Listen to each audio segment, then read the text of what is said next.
কামাল ভাই এই দেশে থাকেন না, প্রবাসী জীবন বেছে নিয়েছেন, আসেন মাঝে মধ্যে। কিন্তু ওই দূর থেকে আমাদের সাথে যে সম্পর্কটি হয়েছে, খুব যে দীর্ঘ সময় তা বলবো না, আমরা আলো পাই। আরেকটা জিনিস পাই, সেটা হচ্ছে আমাদের মতো যাদের বয়স, তারা সাহস পাই। কামাল ভাই এমনিতেই খুব আত্মকেন্দ্রিক একজন মানুষ, দীর্ঘদিন ধরে কবিতা লিখছেন, সাহিত্যের সাথে আছেন, কিন্তু প্রকাশিত হতে চান না। এই প্রকাশিত হওয়ার জন্য আমরা চিন্তা করেছি যে ওনার বই দুটোকে নিয়ে একটা বাহানা করে তার সাথে আমরা সবাই একসাথে হব। উনি লিখে যাচ্ছেন অনেক দিন ধরে, কিন্তু ওনার লেখাগুলো দীর্ঘ, কিন্তু একটা দৃশ্য ভেসে ওঠে। এখন আমি বিনীতভাবে অনুরোধ করছি কামাল ভাইকে একটু কথা বলার জন্য। আসসালামু আলাইকুম সুধীবৃন্দ। আসলে এই ধরনের অভিজ্ঞতা আমার প্রথম। আমার লেখালেখি অনেক আগে থেকেই, কিন্তু কবিতার বই বের হওয়া, তার মোড়ক উন্মোচন, এইসব জিনিস আমার জন্য খুবই নতুন, এবং এটা একেবারেই প্রথম আমার এই কবিতা বইয়ের উন্মোচন হচ্ছে আর কি, মোড়ক উন্মোচন। তা আমি বড় হয়েছি এই দেশে, কিন্তু যৌবন থেকে শুরু করে এ পর্যন্ত বিদেশেই কাটছে, যার জন্য হয়তো বাংলাদেশের অনেক কিছুর সঙ্গে আমি জড়িত ছিলাম না, বা সংস্কৃতি যতটুকু আগাইছে সেটার সঙ্গেও ছিল না আমার। কিন্তু বাইরে থেকেও আমরা কিন্তু মন প্রাণটা থাকে বাংলাদেশের উপরে। তো সেই হিসাবে আমি মাঝে মধ্যে লেখালেখির চেষ্টা করছি, যেটা ছাত্র জীবনে লেখালেখি করতাম সেটাকে চালাই নিতে চেষ্টা করছি। এরপরে কাকতালীয়ভাবে হঠাৎ করে শিবুল ভাইয়ের সঙ্গে পরিচয় হয়ে গেল, মিমির সঙ্গে পরিচয় হয়ে গেল, সমাজের আরও কয়েকজন এদের সঙ্গে পরিচয় হয়ে গেল, যারা আমাকে উৎসাহ দিছে ফেসবুকে এই কবিতা করার জন্য। এভাবে ফেসবুকে এটা প্রথম একটা পেজ করি, সেখানে কবিতা পোস্ট করাতে দেখা গেল যে অনেকেই এসব কবিতাগুলোকে মোটামুটি ভালো কমেন্ট আসতেছে, মাঝে মধ্যে খারাপ কমেন্টও আসে, তবে অন অ্যান অ্যাভারেজ ভালো কমেন্টই পেয়েছি। তো এইভাবে উৎসাহিত হয়ে হঠাৎ করে ঠিক করলাম যে গত 21শে ফেব্রুয়ারিতে আমার প্রথম বই বের করার জন্য তাড়াহুড়ো করে। আর এই বইটা আমার দ্বিতীয় বই 30 বছর পরে। তো এই বইটার খুব তাড়াতাড়ি ছাপানোর একটা কারণ আছে, সেটা হলো যে আমার খুব প্রিয় ছোট ভাই বিগত 4 বছর ধরে ক্যান্সারে ভুগতেছিল, এবং দুই মাস আগে সে মারা গেছে আর কি। তো তার জন্য আমি একটা দুটা কবিতা ঠিক মারা যাওয়ার 2-3 দিন আগে এবং পরে 1 সপ্তাহের ভিতরে লিখছিলাম। তো আমার মনে হলো যে এখনই সেই কবিতাগুলো প্রকাশ করা উচিত। তা আমি কবিতাগুলো পোস্ট করছিলাম আমার ফেসবুকে, খুব ভালো সবাই কমেন্ট করছিল। এরপরে ইচ্ছা হলো যে না, ওর মৃত্যু বার্ষিকী অনেক দেরি, তার আগেই আমি ওর জন্য হলো একটা কবিতা, এই বইটা বের করে ফেলি। এই বইটা উৎসর্গ করছি তাকেই, আমার ছোটো ভাইকেই, এবং তার আমার একটা ইলিজি আছে, ওর উপরে একটা ছোট্ট কবিতা আছে, সেই কবিতাটা সহ এই বইটা টোটাল। তো আপনাদের আসলে ভালো লাগতে পারে হয়তো কবিতার বইটা। তা আমি আর বেশি কথা বলবো না, লাস্টে ওই কবিতাটার আমি একটা অংশ আপনাদেরকে পড়ে শোনাচ্ছি আর কি। কবিতাটার নাম ছিল চলে যাব এই রাতে, an elegy for my beloved brother. এটা আমি লাস্ট প্যারাটা আপনাদেরকে একটু পড়ে শোনাচ্ছি, কারণ কবিতাটা একটু বড়। আমার নশ্বর দেহটা ঠিকঠাক কবর দিও, হ্যাপি ভ্যালির পাহাড়ের ঢালু কবরস্থানের আমার কেনা মাটির ঘরটাতে, কেননা ওই 3.5 হাতের মাটির ঘরটাতেই আমাকে থাকতে হবে এখন থেকে। মাঝে মাঝে আমাকে মনে পড়লে, হেভি বেলি আমার মাটির ঘরে এসো, কয়েকটা গোলাপ নিয়ে এসো, গোলাপটা আমার খুব পছন্দের ফুল। ধন্যবাদ।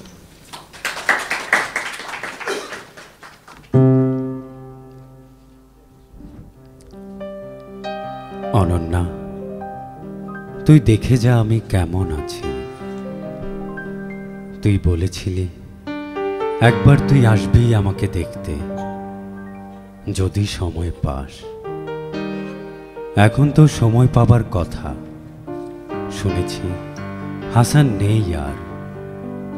নিঃসন্তান তুই পূর্ব বার্লিনের পুরনো বাড়িটায় কম পাওয়ারের বাতি জ্বেলে কার অপেক্ষায় বসে আছিস? তুই চলে আয় অনন্যা, এখনো অনেক সময় আছে আমার হৃদয়ে বসবাস করার। সব কিছু শেষ হয়নি অনন্যা। বিশ্বাসঘাতক হাসান আর আমি না হয় ভাগাভাগি করি, এ জীবনটা কাটিয়ে দিলাম তোকে নিয়ে। চলে আয় অনন্যা, দেখে যা আমি সাজায়ে রেখেছি গৃহস্থালী নিম গাছের ছায়ায় আমার একার সংসার। তুই চলে গেলি আমার বুকের উপর পা দিয়ে, হাসানের হাত ধরে পূর্ব বার্লিনে। একটুকুও ভাবলি না আমার কথা? পশ্চিম বার্লিনে গেছিলাম একবার, পূর্ব পশ্চিমের দেয়ালটা দেখতে গিয়েছিলাম। তোরা দেয়ালের ওপারে, আমি এপারে। দেয়ালের কাছে সনি টাওয়ারের ওপরে ওঠে তোদের চলাচল দেখলাম বায়নাকুলারে। তোরা ছিলি কিনা জানি না, এখন তো বার্লিন দেয়াল উঠে গেছে। পুরো বার্লিনই জার্মানির রাজধানী। 28 বছর এক দেয়ালের দুপাশে থেকেও পূর্ব পশ্চিম বার্লিনের সব প্রেমিক প্রেমিকারা এক হয়ে গেল, বার্লিন এক হয়ে গেল। যদি 28 বছর পর বার্লিন এক হতে পারে, আমাদের 30 বছর তো কিছুই না। আমরাও তেমন একটা দেয়াল গড়েছিলাম নিজেরাই, সে দেয়াল তো এখন নেই। হাসান সেই দেয়াল ভেঙে ওপারে, আমার আর তোর দেয়ালও মিশে গেছে মাটিতে, ধুলোতে। তাহলে দেরি কিসে? আমাদের জীবনের একটা বছর এখন এক যুবকের 10 বছরের মতো। আমি তোর লাগানো সেই নিমের ছায়ায় তোর অপেক্ষায় দিবানিশি। তুই বলেছিলি নিম গাছের পাতা বাতাস শুদ্ধ করে। সেই যে নিম গাছ লাগালি, তুই তখনই চলে গেলি, গ্রামে আর এলি না নিম গাছটি দেখতে। চলে গেলি হাসানের হাত ধরে বিদেশ বিভুঁয়ে। আমি চারিদিকে বেড়া দিয়ে ওকে বাঁচিয়ে রাখলাম। তুই আয়, দেখে যা কি এক মহিরুহ যুবক এখন তোর সেই শিশু নিম গাছ। এখন সবুজ পাতার এক ঝাঁকড়া চুলের যুবক এক পায়ে দাঁড়ানো। আমি তার ছায়ায় শীতল পাটিতে কত দুপুর হেলাল হাফিজের কবিতা পড়তে পড়তে ঘুমিয়ে গেছি। তুই চলে গেলি ঢাকা থেকে বার্লিন, আমি চলে এলাম গ্রামের বাড়ি। তুই বিহীন ঢাকা ভালো লাগেনি, বিদেশে পড়তে যেতে ইচ্ছে করেনি, ঢাকায় বাবার ব্যবসায় ঢুকতে ইচ্ছে করেনি, কিছুই ভালো লাগেনি। হাসান ছিল সজ্জন, তাই ওকে খুন করতে পারিনি। আর তুই ছিলি প্রেমিকা, প্রেমিকাকে বিনা বাক্যে চলে দিতে হয়। কিছু কি বলা যায় প্রেমিকাকে? যে যাবার সে যাবেই, তাকে কে আটকায়? 30 বছর কেটে গেল একাকী। পিতা মাতা চলে গেছে কবে, ভাই বোন সব যে যার সংসারে বিদেশ বিভুঁয়ে। দেশে কেউ থাকলো না, এদেশ নাকি বসবাসের অযোগ্য, সবাই সব বেচে কিনে চলে গেল, যোগাযোগ নেই বললেই চলে। সেদিন বেলাল খবর দিল হাসান আর নেই। কারো মৃত্যুতে এই প্রথম বুকে কেমন যেন এক সুখের পায়রা বাকবাকুম করে উঠল। শরীরের শীতল রক্ত উত্তপ্ত হয়ে গেল। আর কি অনন্যা, মৃত হাসানের শোক করে কি লাভ, কি লাভ বিধবা সেজে। এখন এসব কেউ মানে না। আমিও তোর উপর আমার সব রাগ হাসানের সাথে কবরে দিয়ে দিয়েছি। তুই চলে আয়, রঙিন শাড়ি পরে কপালে লাল টিপ দিয়ে। আমি তোকে বরণ করব ঢালা ভরা আতপ চাল দিয়ে। রাতে খেতে দিব 52 ব্যঞ্জন, কোলে করে ঘরে ঢোকাবো, মেহগনির পালঙ্কে বসাবো। এসব যদি নাই বা করি, ভালোবাসবো, ভীষণ ভালোবাসবো। তুই দেখবি হাসানের সাথে বার্লিনের জীবন থেকে আমার নিমের ছায়ায় অনেক সুখ। অনন্যা, তুই একবার আয়, বয়সটা কিছু না, স্বামীহীন জীবন কষ্টের। তুই এলে আমি হব তোর দ্বিতীয় স্বামী, তুই হবি আমার প্রথম বউ। অনন্যা, তুই আয়, একবার দেখে যা আমাকে, আমি কেমন আছি শুধু দেখে যা। নাইবা রইলি বাকি জীবন আমার নিমের ছায়ায়।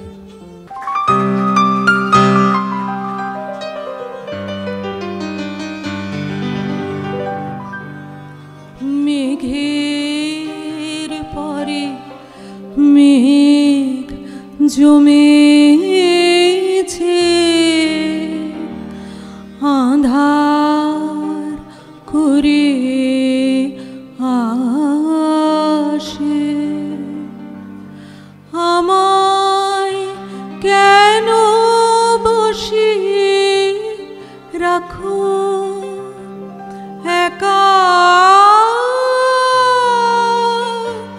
দ্বারের পাশে? মেঘের পরে মেঘ জমেছে।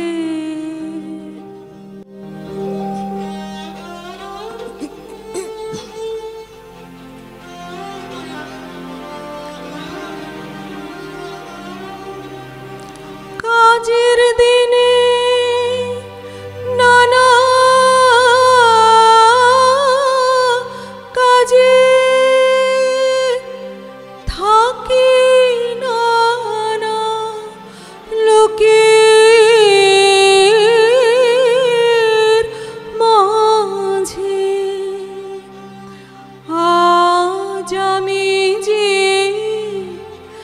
বসে আছি তোমার আশাসে। মেঘের পরে মেঘ জমেছে।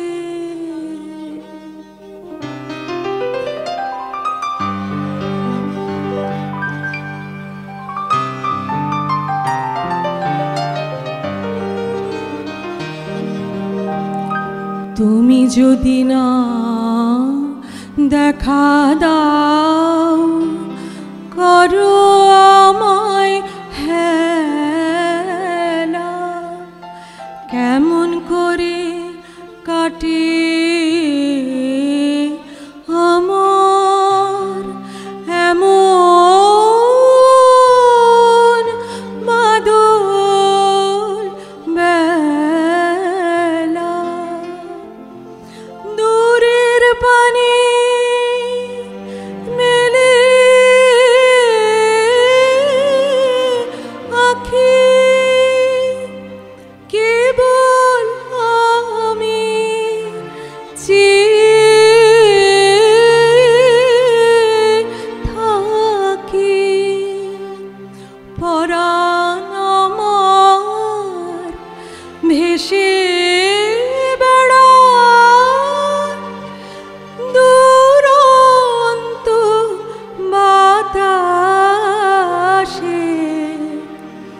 মেঘের পরে মেঘ জমেছে।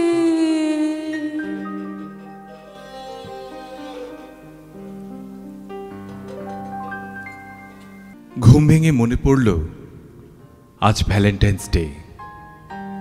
ইরাকে নিয়ে সেই বালু নদীর পাশে ফ্লাওয়ার রেস্টুরেন্টে ঠিকানায় যাওয়ার কথা। সব ভুলে আমি সারা সকাল কাটিয়ে দিলাম ঘুমে। এখন ওখানে যে লাভ নেই, পুরো ঠিকানা এখন মানুষের ভিড়ে ভেঙে পড়ছে। বালিশের নিচ থেকে ফোন বের করে দেখি এরার 41টা মিস কল। কেন আসে এসবটে? এমনি দিন চলে না। তার উপরে এসবটে আমি জামিন না পাওয়া আসামির মতো নির্বিকার চোখে সিলিং ফ্যান দেখি, সাদা দেয়াল দেখি। এরা আমার কোনো দোষ নেই। তুমি কাল অত রাত আমায় ফোনে আটকে না রাখলে আমি ঠিকই ভোর 6টায় তোমার বাসার গেটের সামনে দাঁড়িয়ে থাকতাম। আসলে এরা এমন ভালোবাসার দিনে কোথাও ফিরে যেতে মন চায় না। তার চেয়ে এসো আমরা হাত ধরে একটা কফি শপে বসে থাকি চুপচাপ, দুজনে টেবিলে হাত রেখে। ভালোবাসা আসুক আর যাক তোমার বুক থেকে আমার বুকে। তারপর একটু আধার নিয়ে সন্ধ্যা নামবে, আমরা রিকশায় চড়ে বই মেলায় যাব। একটি নিরিবিলি জায়গায় তোমার কোলে মাথা রেখে শোব। কয়টা নতুন কেনা কবিতার বই তোমার কোলে থাকবে। তুমি বলবে হায়াত কামাল ভালোই লেখে। আমি হেসে হাত দিয়ে তোমার মাথা নিচু করে মুখে ঠোঁট ছোঁয়াবো।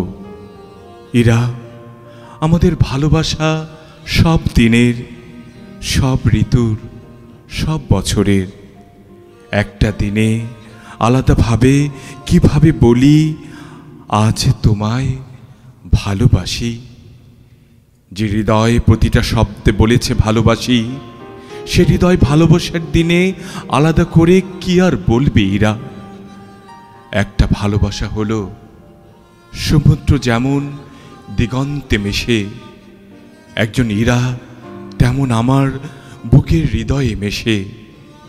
ইরা খুব ভালোবাসি তোমাকে, সব দিনে, সব ক্ষণে, ভালোবাসার দিনেও।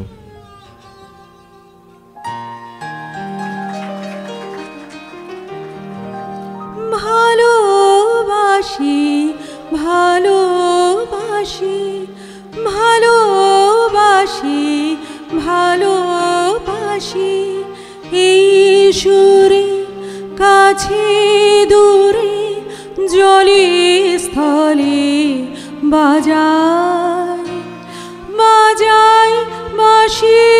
ভালোবাসি ভালোবাসি।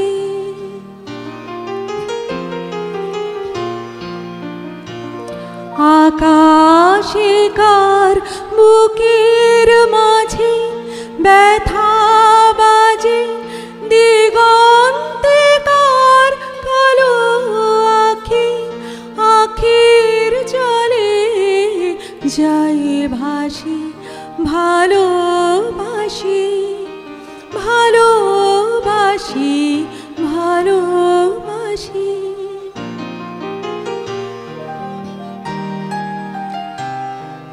শিশুরে সাগর কুলে বাঁধন খুলে আতাল রোদন উঠে দুলে। শিশুরে বাজে মনে আকারণে ভুলে যাওয়া গানের পানি, ভোলা দিনের কাঁদন কাঁদন হাসি। ভালোবাসি ভালোবাসি ভালোবাসি ভালোবাসি। ফোনে একটা মিসড কল এলো, অচেনা নাম্বার। আমি কল ব্যাক করলে মেয়েটি খড়খড়ে গলায় বলে, কে? আমি বলি, আপনার একটা মিসড কল পেয়েছি। মেয়েটি বলে, মিসড কল পেলেই কি কল ব্যাক করতে হয়? মেয়েটি বলে, নাম্বার টিপতে ভুল হয়েছিল। অভদ্র মেয়েটা বলে কি? আমি রেগে বলি, মিসড কল দেন কেন? আমি বললাম, কন্ট্যাক্ট লিস্টে ফোন নাম্বার করতে নাম্বার চাপতে হয় না। মিসড কল দেওয়া অভ্যেস ভালো না, খারাপ লোকের কাছে আপনার নম্বর চলে যেতে পারে। মেয়েটি বলল, তাই তো দেখছি, বলে কলটা কেটে দিল। আমি রেগে মেগে একসা। আমি নাম্বারটা সেভ করেছিলাম মিসড কলার নামে। একদিন ওই নামে কল আসে, কথা হয় কয়টা, কথা বাড়ে, রাত জেগে কথা হয়, দেখা হয়, প্রেম হয়।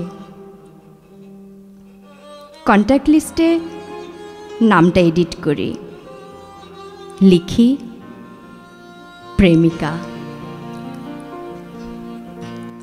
হৃদয়ের একুল কুল দুকুল ভেসে যায়, হায় সজনী উথালে নয়ন বাড়ি।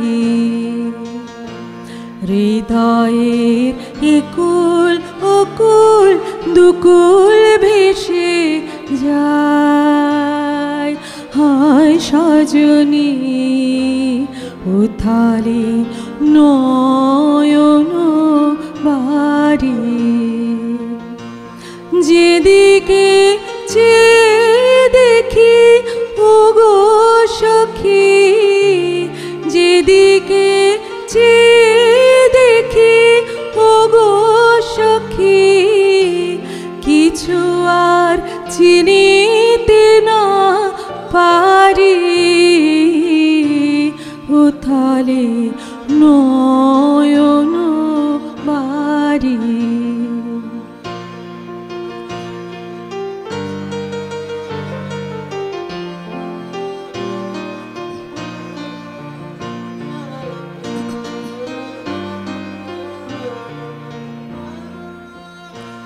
পরাণে পড়ে আছে টান, ভরানো দিতে আসে বন।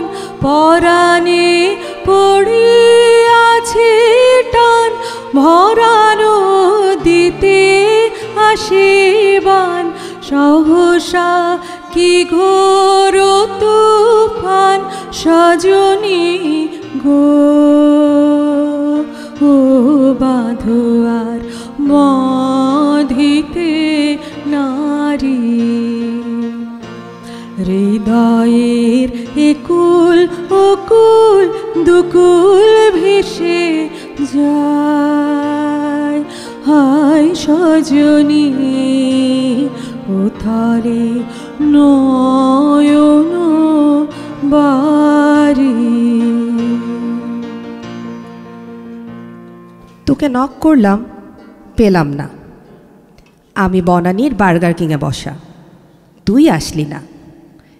এটা তোর প্রথম না, কথা দিয়ে কথা রাখিস না। রাত 8টার ভেতর এখান থেকে বেরোতে হবে, নইলে গাড়ি বের করা নিয়ে ঝামেলা হতে পারে।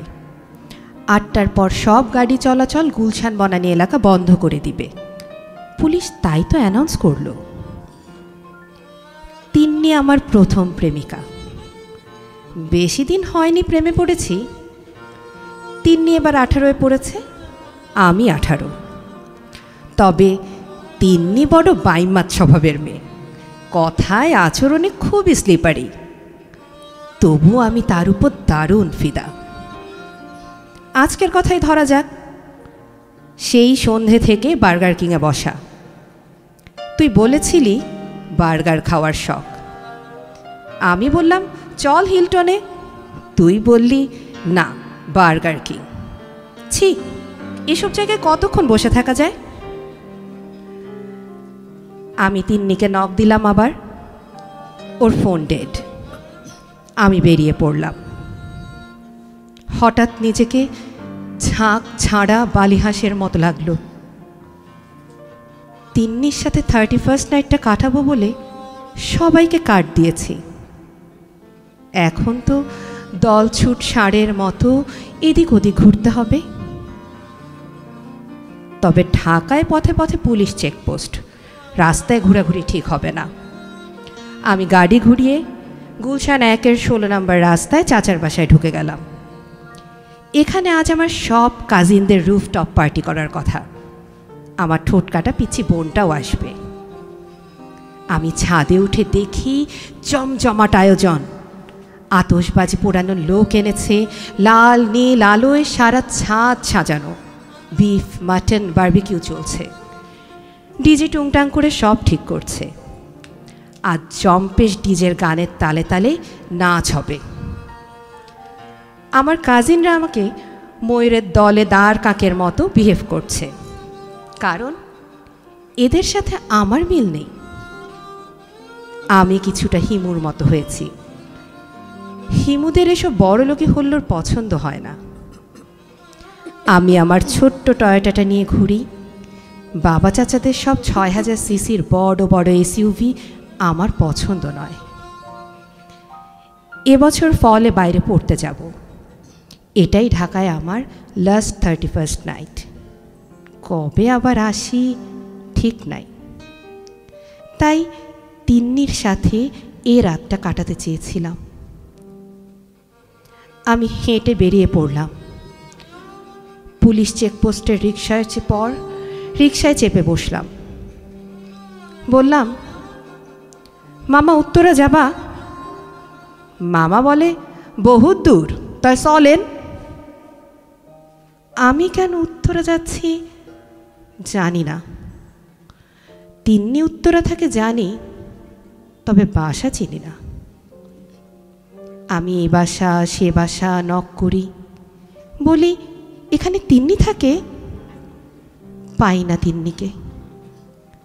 মামা বলে, রাত বিরাতে আর কত ঘুরবেন, পুলিশে ধরব, চলেন বাড়ি চলেন। আমারও দেরি হইতাছে, পরিবার চিন্তা করব তো। আমি রিক্সা মামাকে বললাম, মামা তুমি যাও, আমার কাজ আছে। মামা চলে গেল। আমি এই সেক্টর সেই সেক্টর, এই বাড়ি সেই বাড়ি ঘুরছি আর ঘুরছি। জোরে তিন্নিকে ডাকলাম, কোনো উত্তর নাই। আমি হতাশ, টায়ার্ড, বিধ্বস্ত এক কিশোর, প্রেমিক রোমিও। জুলিয়েটকে না পেয়ে এই পৃথিবীটাকেই নিঃস্ব মনে হচ্ছে এখন। তিন্নিকে না পেলে মরে যাব আমি। আগেকার বোকা রোমিওরা কেন জুলিয়েটদের পায় নাই জানি না। এখনও সব হবে না। কাল সকাল হবে, তিন্নিকে একটা কড়া নক দিব। জুলিয়েট সুরসুর করে চলে আসবে। আমিও 2023-এর রোমিও। একটা পুরনো টয়োটা করলা হঠাৎ আমার সামনে কড়া ব্রেক কষে দাঁড়ালো। বয়স্ক লোকটা নেমে এসে রেগে বললেন, এত রাতে রাস্তার মাঝে হাঁটছো কেন? মরতে চাও? এই ছেলে, বাসা কোথায়? এমন সময় তিন্নি গাড়ি থেকে নেমে আমাকে দেখে অবাক। আমি বয়স্ক লোকটার কথা ভুলে গেলাম, সকল চরাচর ভুলে গেলাম। এই আঁধারের নিশিরাত আলোকিত মনে হলো।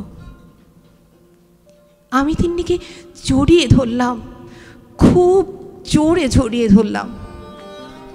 এই চরাচর আমি আর তিন্নি, রোমিও আর জুলিয়েট। আর কেউ নেই, কেউ কোথাও নেই। আকাশে আতশবাজি, আমার বুকে তিন্নি। তিন্নি, তুই জানিস না তোকে ছাড়া আমার 31st নাইট আধুরা থাকবে।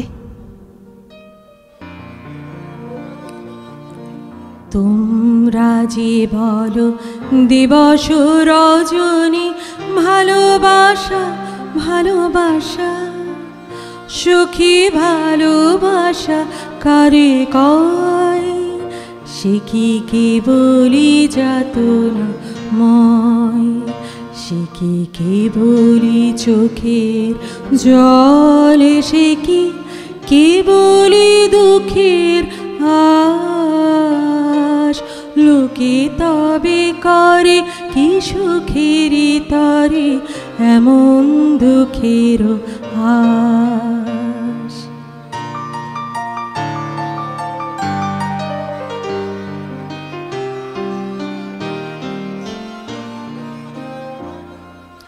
আমার চোখে তো সকলে শোভন, সকলে নবীন, সকলে বিমল, সুনীল আকাশ শ্যামল কানন, বিষাদ যোচনা কুসুম কোমল, সকলে আমার মতো তারা, কেবলি হাসে কেবলি গায়, হাসিয়া খেলিয়া মরিতে চায়, না জানি বেদন না জানি রোদন, না জানি সাধের যাতনা যত।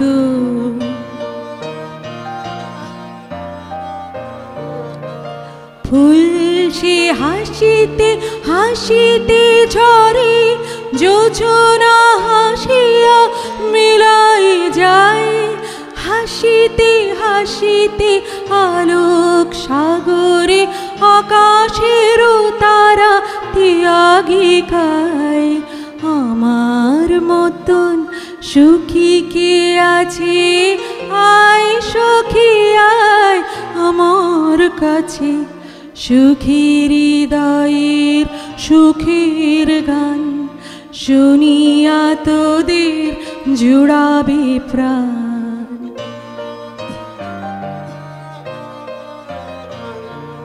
প্রতিদিন যদি কাঁদিবি কেবল, একদিন নয় হাসিবি তোরা, একদিন নয় বিষাদ ভুলিয়া সকলে মিলিয়া গাহিব মোরা। ভাবনা কাহারে বলে, সখী যাতনা কাহারে বলে, তোমরা যে বলো দিবস রজনী, ভালোবাসা ভালোবাসা, সখী ভালোবাসা কারে কয়, সে কি কেবলি যাতনা ময়। বাবা ঘুম থেকে ডেকে তুলল। চোখ মেলে দেখি বাবা বিয়ের সাজে সেজেছে। স্ত্রী করা পাজামা পাঞ্জাবি, কালো অ আ ক খ লেখা আর্মব্যান্ড, এবারের আড়ঙের ফেব্রুয়ারির স্পেশাল ডিজাইন, চুল কাঁচা পাকা, চাপদাড়িও তেমন। লম্বা সুস্বাস্থ্যের বাবাকে ফার্স্ট জেমস বন্ড শন কনেরির মতো মনে হচ্ছে। বাবারও শন কনেরির মতো থুতনিতে টোল পড়ে, আমারও আছে। মেয়েরা নাকি এটা খুব পছন্দ করে। আমার কাজিন ঐশী আমার থুতনি ধরে বলেছিল। বাবা বলল, সোম তুই এত ঘুমাস, ওঠ আজ বইমেলায় যাব। এই আমার বাবা। নামকরা আর্কিটেক্ট আমার বন্ধু, আমার কবিতার ক্রুয়েল ক্রিটিক। এমন বাবা কোথাও খুঁজে পাবে না। এমন দেশেই এমন বাবা জন্মে, শস্য শ্যামলা সবুজ দেশেই এমন সবুজ হৃদয়ের বাবার জন্ম হয়। আমার বাবা ভীষণভাবে যুবক, চওড়া বুক, পেশিবহুল বাহু, এমন হ্যান্ডসাম সিঙ্গেল ম্যাচিওর্ড 45-এর যুবক কজন আছে দেশে? আমি 18-এর বালক, ওর বেস্ট ফ্রেন্ড। বাবা আমার ছোট্ট টয়োটা প্রিয়াসটা গ্যারেজ থেকে বের করছে। আমি পাশে এসে ধূপ করে বসলাম। আমাকে দেখে বাবা বলল, এই কি হাল তোর? চুল কাটিসনি কত মাস, গালে দাড়ির আভাস, পাঞ্জাবিটার এই হাল। কিরে সোম, তুই আমার নাক কাটাবি? আমি বললাম, বইমেলাতেই তো যাচ্ছি, মেয়ে দেখতে তো যাচ্ছি না। তবে তোমার এমন সাজ কেন বাবা? বাবা তার মিস্টিরিয়াস হাসি হাসে, কিছু বলে না। জ্যাম ঠেলে এঁকে বেঁকে গাড়ি চালায়। আমি আসলে আজ ছুটির দিনটায় বেরোতে চাইনি। অনেক দিন অলস থাকার পর বুয়েটে ক্লাস শুরু হয়েছে মাত্র কয় মাস। কোভিডের কারণে এইচএসসি পরীক্ষা দিয়ে বসেছিলাম অনেক দিন, তাই আলস্য এখনো শরীর ছাড়েনি। বইমেলায় খুব ভিড়, মাছের বাজারের মতো। কে লেখক আর কে বইয়ের ক্রেতা বলা মুশকিল। সবাই বই হাতে ফটো তুলতে গিয়ে রাস্তা আটকে রাখছে, কেউ বইসহ সেলফি তুলতে গিয়ে উল্টে পড়ে যাচ্ছে। আমরা একটা কফি শপে এসে বসেছি। বাবা কয়েকটা বই আর আমি কয়েকটা বই কিনেছি। আমি বলি, কফির দরকার নেই, চলো বাসায় চলো, এত ধুলা। বাবা বলে, বস, আজ তোকে একজনের সাথে পরিচয় করিয়ে দেব। তুই কবি মানুষ, তাই ভেন্যুটা বইমেলা করেছি। তখন ওনাকে দেখি, সাদা শাড়ি, কালো পাড়, সাদা ব্লাউজ, বিনম্র এক শান্তিনিকেতনী চারুলতা যেন আসছে। ভিড়, ধুলা, চেঁচামেচি কিছুই ওনাকে যেন ছোঁয় না। আমি চোখের পলক ফেলতে পারছি না। বিদ্যুৎ স্পৃষ্ট এক বালক যেন আমি। বিস্তীর্ণ চরাচরে দাঁড়িয়ে আছি আমি। নড়ার সাধ্য নেই, মুখে বাক্য নেই। উনি আরও কাছে এলে সুবাসে সারা কফি শপ সুবাসিত হয়ে গেল। আমি দাঁড়ানো। বাবা বলল, এই হচ্ছে কবি সমীর, আমি ওকে সোম বলে ডাকি। আর ইনি হচ্ছেন চিত্রাঙ্গদা, আমি চিত্রা বলে ডাকি। আমার কেন জানি চিত্রাকে আর চারুলতা মনে হলো না। আমি বুকের ভেতর হঠাৎ একটা দারুণ ব্যথা পেলাম। কোনো কথা না বলে আমি কফি শপ থেকে বেরিয়ে এলাম। বইমেলার ভিড় ঠেলে বাইরে ফুটপাত ধরে হাঁটতে থাকলাম। আমার বাবা কখন প্রেমে পড়ল? আমাকে এমন চমক দিল বাবা। আমি ছোটবেলায় এমনি এক চমক খেয়েছিলাম, যেদিন কার অ্যাক্সিডেন্টে আমার মা মারা যায় আর বাবা মরতে মরতে বেঁচে যায় পাঁজরে বিশাল এক স্কার নিয়ে। বাবা কখনো কখনো খালি গায়ে আমার পাশে শুলে আমি স্কারটায় হাত বোলাতাম আর বলতাম, বাবা, এখানে আমি মাকে খুঁজি। বাবা আমাকে জড়ায় ধরত। এখন তো চিত্রা বাবার পাঁজরের স্কারে হাত দেবে। কি জিজ্ঞেস করবে চিত্রা? বাবা কি উত্তর দেবে? মাকে আমি ভুলে গেছিলাম। চিত্রা এসে মাকে মনে করিয়ে দিল, মা, তুমি কিছু ভেবো না। বাবার সমুদ্রের মতো যৌবনে একজন চিত্রার দরকার। আমার বাবাকে ওনাকে দিয়ে দেব, আমার কষ্ট হবে না, তুমিও কষ্ট নিও না। মা, তুমি আছো আমার পাশে, তোমার কষ্ট হবে না। সারা বিকেল, সন্ধ্যা, রাতের 12টা তক হেঁটে ক্লান্ত খুব যখন বাসায় ঢুকি, বাবা তখন কাকে যেন ফোন করছিল। আমাকে দেখে ওনার হাত থেকে ফোনটা ফ্লোরে পড়ে গেল। ওপার থেকে শোনা যাচ্ছে কে যেন উৎকণ্ঠা নিয়ে বলছে, সোমের খবর পেলে? বাবা আমাকে জড়িয়ে ধরল। আমার পা শরীর ধুলোবালি মাখা। বাবার চোখে জল। কই ছিলি বাবা? আমার চোখেও জল। কোথাও না, হেঁটে ঢাকা শহরটা দেখছিলাম। আমরা সোফায় পাশাপাশি বসা। আমি যেন প্রেমিক ছেলের সামনে বসা, তার কড়া বাবা। ছেলে প্রেম করে ধরা পড়েছে, বাবা তেমনি এক ধরা পড়া প্রেমিকের মতো নির্বাক। আমি বললাম, বাবা তোমার চিত্রাকে আমার পছন্দ হয়েছে, তাড়াতাড়ি বিয়ে করে ঘরে তোলো। আমাদের ঘরটা কতদিন ধরে শূন্য। বলে আমি আমার রুমে চলে গেলাম। লিভিং রুমের সাইড টেবিলে রাখা মায়ের ছবিটা সাথে নিয়ে এলাম। আমার পড়ার টেবিলে রেখে মায়ের দিকে তাকিয়ে বললাম, মা এখন থেকে তুমি শুধু আমাকেই দেখো, দু চোখ ভরে। বাবাকে দেখার জন্য একজন চিত্রাঙ্গদা আসছেন।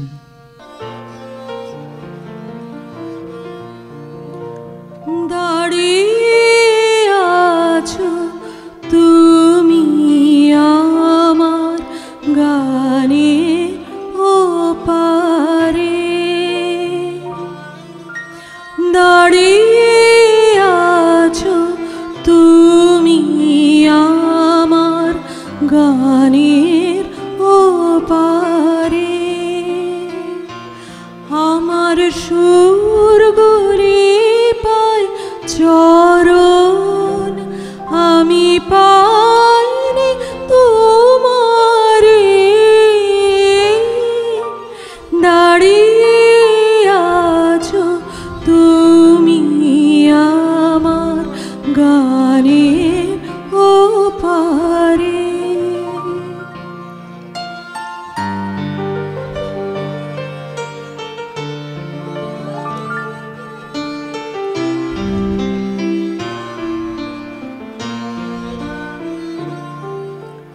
বাতাস বহে মোরে মোরে, আর বেঁধে রেখো না তোরে। এসো এসো পার হয়ে মোর হৃদয় মাঝারে। দাঁড়িয়ে আছো তুমি আমার গানে ওপারে।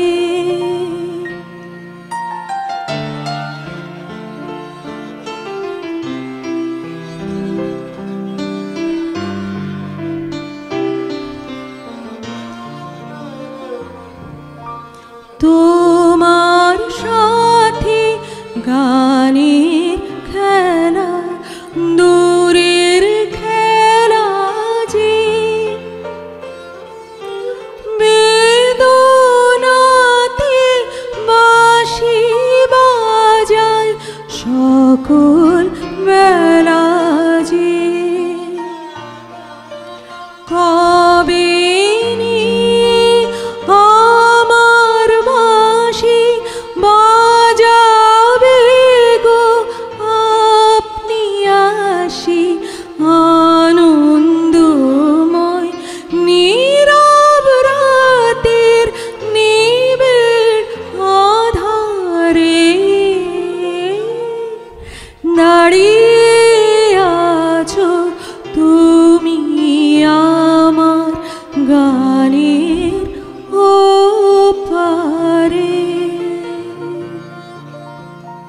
আমি কাউকে না কাউকে চেয়েছিলাম আমার জন্য অপেক্ষা করবে, আবার ঘরে সুপাঠি হয়ে স্ত্রী করা শাড়ি পরে ব্লাউজের ভেতর একটু বুকের আভা দেখিয়ে হালকা করে বাঁধা খোপায় ফুল গুজে অপেক্ষা করবে সোফায় অলস শরীরের এড়িয়ে।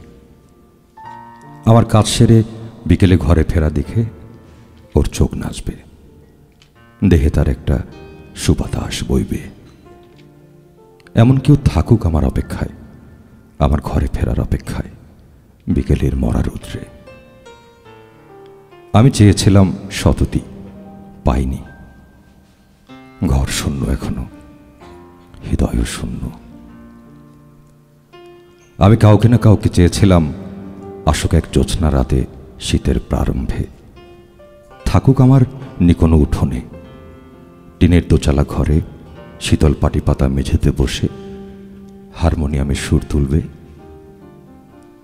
আজ জ্যোৎস্না রাতে সবাই গেছে বনে, বসন্তেরই মাতাল সমীরণে। আজ জ্যোৎস্না রাতে সবাই গেছে বনে। আমি আসব জোনাকির মিটিমিটি আলোতে ঘেরা হাসনা হেনার ঝোপটার পাশ দিয়ে।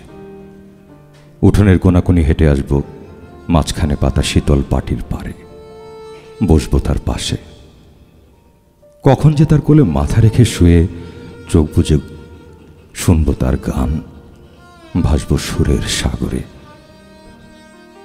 গান থামিয়ে দুহাতে সে আমার মুখটা করতলে নিয়ে ঠোঁটে ঠোঁট মেলাবে, তার কালো চুল ঢাকবে আমাদের মুখ। আহা, তেমন সে সুখ, সে কি নরম জ্যোৎস্নার সুখ।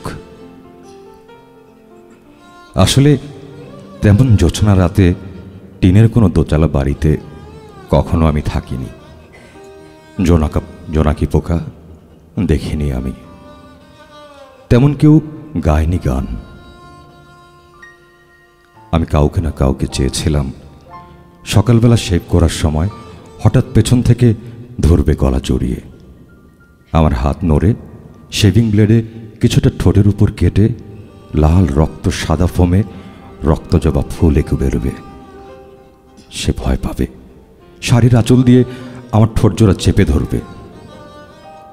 আমি ওর পায়রার মতো নরম বুকটা আমার বুকের এত কাছে পেয়ে সব ভুলে রক্তাক্ত ঠোঁট দিয়ে ওর অধর দেব রাঙিয়ে, আমার ঠোঁটের রক্ত দিয়ে। না, আমার তেমন রক্তাক্ত ঠোঁট হয়নি কোনো সকালের শেভিংয়ে। শূন্য ঘরে কেউ আসেনি গলা জড়িয়ে ধরতে। আমি চেয়েছিলাম একজন যে আমার জন্য মৃন্ময় মূর্তির মতো রেড ওয়াইনের গ্লাস সামনে রেখে আমার অপেক্ষা করবে। ক্লাবের এই কোণাটায় সোফায় উদ্বিগ্ন চোখে খুঁজবে আমায়। তেমনটাও হয়নি। আমি রোজ ক্লাব থেকে একাই ড্রাইভ করে বাসায় ফিরি, একাই রাত জাগি। এখানে নদী নাই, আছে সমুদ্র। আমার 41 তলার ফ্ল্যাট থেকে রাতের কালো রং দেখি। এখানে জোনাকি নাই, ওসব কিছুই নাই। এ শহর পাথরের। আমি গ্যারেজে গাড়ি পার্ক করে একা বাসায় যখন ঢুকি তখন অনেক রাত হয়, মেইড শুয়ে পড়েছে। আমি শাওয়ার নিয়ে আমার বেডরুমের ওয়াল টু ওয়াল গ্লাস উইন্ডো দিয়ে সমুদ্রের মাঝখানে অ্যাঙ্কর করা জাহাজের হলুদ হ্যালোজেন বাতিগুলো দেখি। কিং সাইজ বেডে সিল্কের বেডশিট, প্রচুর বালিশ, সিল্কের কুইল কাভার। এমন নরম বিছানার সুখে ডুবে মরি। আহা, নারীর শরীরের মতোই আমার নরম বিছানা।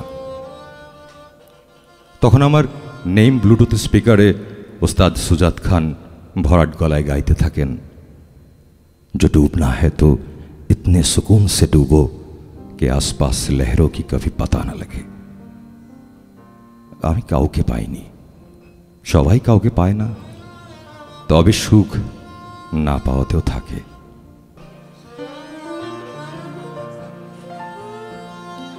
আজ জ্যোৎস্না রাতে সবাই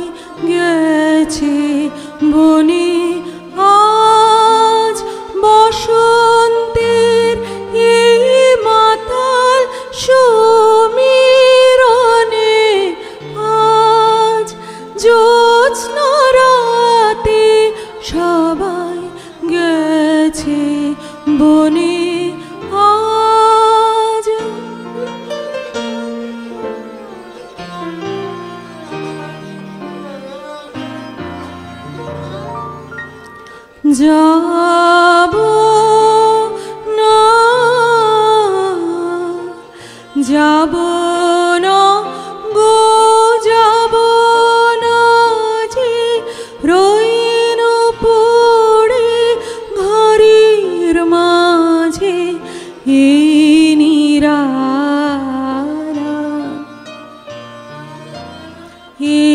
নিরালায় রব আপন কোণে। যাব না এই মাতাল সমীরণে, আজ জ্যোৎস্না রাতে সবাই গেছে বনে। আজ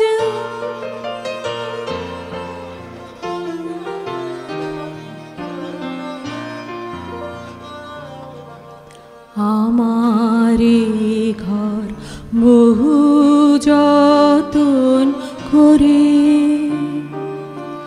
ধুতে হবে, মুছতে হবে মোরে।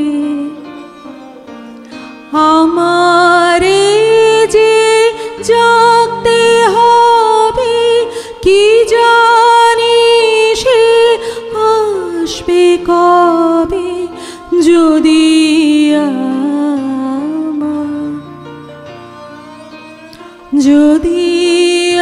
আমায় পরে তার মনে। বসন্তের এই মাতাল সমীরণে, আজ জ্যোৎস্না রাতে সবাই গেছে বনে। তুমি এখনো আসনি, বসন্ত আসেনি বলে। বসন্ত এখনো শীতের চাদর মুড়ি দিয়ে ঘুমে। গাছের পাতারা ঝরে গেছে কবে, ধূসর সন্ধ্যায় বিদায়ের সুর আসে। বেলা শেষের সূর্যের হলুদ আলোয় রবি ঠাকুরের গানে সেদিন আমায় বলেছিলে, আমার সময় হয় নাই, হয় নাই।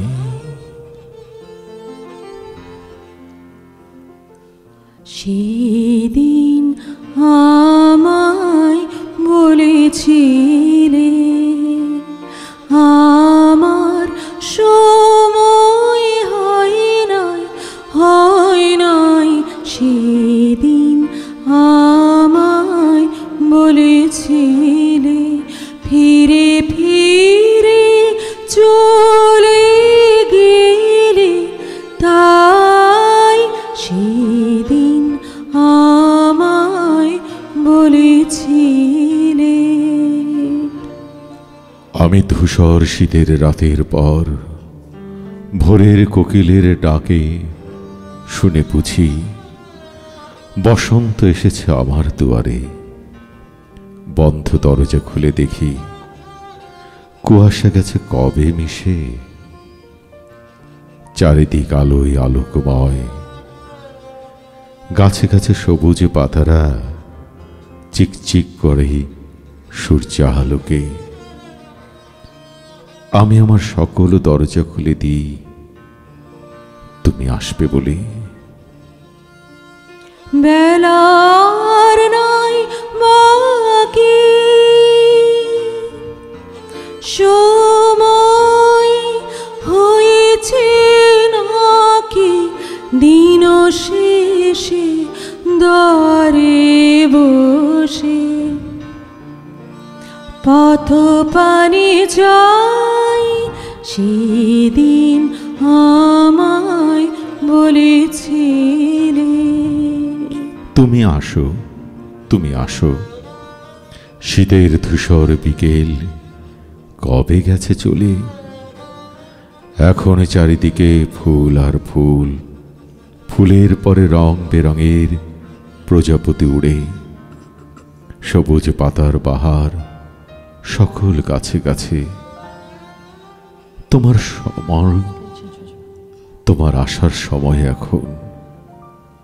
এমন বসন্তের জ্যোৎস্নালুকে তুমি আসো, তুমি আসো। এমন বসন্তে তোমারই অপেক্ষায় কাটিয়েছি ধূসর শীতের ক্লান্ত রাত।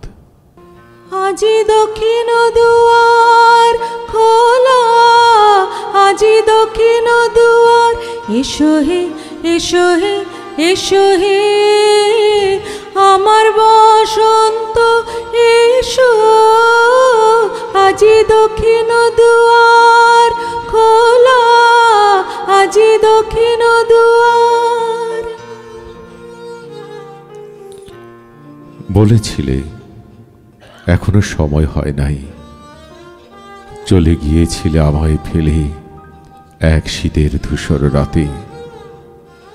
এখন তো সময় হয়েছে, এখন তো আকাশে বাতাসে গাছে ফুলে পাখি পাখালির ডানায় আমার অন্তরে বসন্ত এসেছে। এসো শ্যামল শোভন রথে, এসো বকুল বিছানো পথে, এসো শ্যামল শোভন রথে, এসো বকুল বিছানো পথে, এসো বাজায় ব্যাকুল বেণু, মুখে পিয়ালো ফুলের রেণু। এসো হে এসো হে এসো হে আমার বসন্ত এসো। আজি দক্ষিণ দুয়ার খোলা, আজি দক্ষিণ দুয়ার। এখন এই বসন্তের জ্যোৎস্না গায়ে মেখে চলে এসো। আমি বসে আছি, বসে আছি মনের সকল দুয়ার খুলে। তুমি বলেছিলে বসন্তে তুমি আসবে, তুমি আসো। দেখো আমার মনের দুয়ার খুলে বসন্ত কেমন খেলেছে আমার হৃদয়ের অলিন্দে। মৃদু মধুর মদির হেসে এসো পাগল হওয়ার দেশে, এসো মৃদুর মধির হেসে, এসো পাগল হওয়ার দেশে। তোমার তলা উত্তরে তুমি আকাশে উড়ায় দিও। এসো হে এসো হে এসো হে আমার বসন্ত এসো। আজি দক্ষিণ দুয়ার খোলা, আজি দক্ষিণ দুয়ার খোলা, আজি দক্ষিণ